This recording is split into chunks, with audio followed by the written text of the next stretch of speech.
किनवट तालुक्यातील विविध विकास कामांमधील कथित भ्रष्टाचाराच्या चौकशीसाठी ॲडव्होकेट जी.एस. रायबोळे यांनी दिनांक 20 एप्रिल 2026 पासून आमरण उपोषणास सुरुवात केली असून उपोषणाचा आज पहिला दिवस शांततेत पार पडला।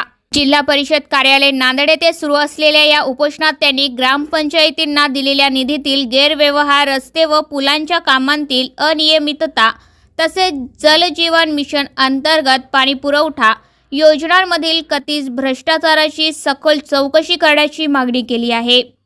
उपोषणस्थळी स्थानिक नागरिक, सामाजिक कार्यकर्ते व विविध संघटनांचे पदाधिकारी भेट देत असून त्यांनी रायबोळे यांच्या मागण्यांना पाठिंबा दर्शविला।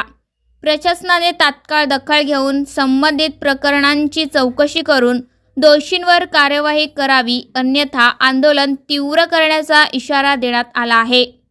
मी ॲडव्होकेट जी.एस. रायबोळे, माजी सरपंच दाभाडी, तालुका किनवट, जिल्हा नांदेड। मोजे शनिवार पेठ ते दर्शन विच्ची येथे 2 कोटीचा रोड रस्ता केलेला आलेला आहे।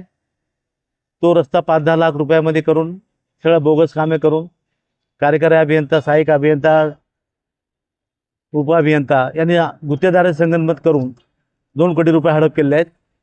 तसेच फेसा अंतर्गत किनवट तालुक्यातल्या 38 ग्रामपंचायतींना शासनामार्फत 8 लाख रुपये म्हणजे 3 कोटी 4 लाख रुपये मिळाले।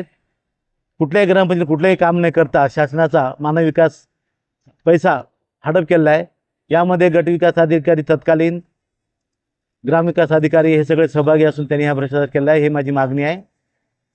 त्यानंतर याच्यासाठी 9/3/2026 रोजी आम्ही अधीक्षक अभियंता कार्यालय नांदेड समोर उपोषणाला बसलो होतो। त्यांनी 15 दिवसात चौकशी करण्याचे आदेश देऊ नये। आजपर्यंत कुठल्याही प्रकारची चौकशी झालेली नाही।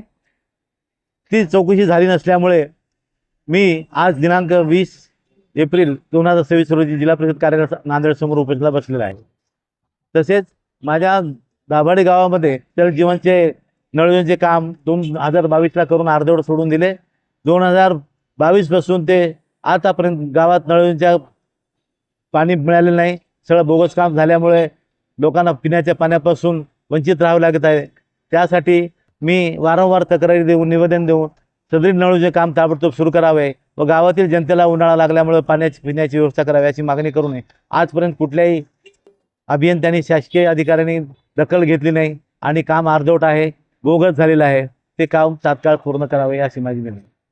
तसेच मोजे मारेगाववरचे येथील ग्रामविकास अधिकारी, ग्रामसेवक यांनी 2000 त्या लेखापरीक्षणानुसार बोगस कामे करून बोगस लेखापरीक्षण केलं आहे। माझी मागणी आहे त्या लेखापरीक्षणानुसार त्याची चौकशी व्हावी व त्याच्यावर कार्यवाही व्हावी, ही अशी माझी प्रमुख मागणी आहे। माझ्या मागण्या मान्य न झाल्यास मी आमरण उपोषणाला कायम राहणार आहे।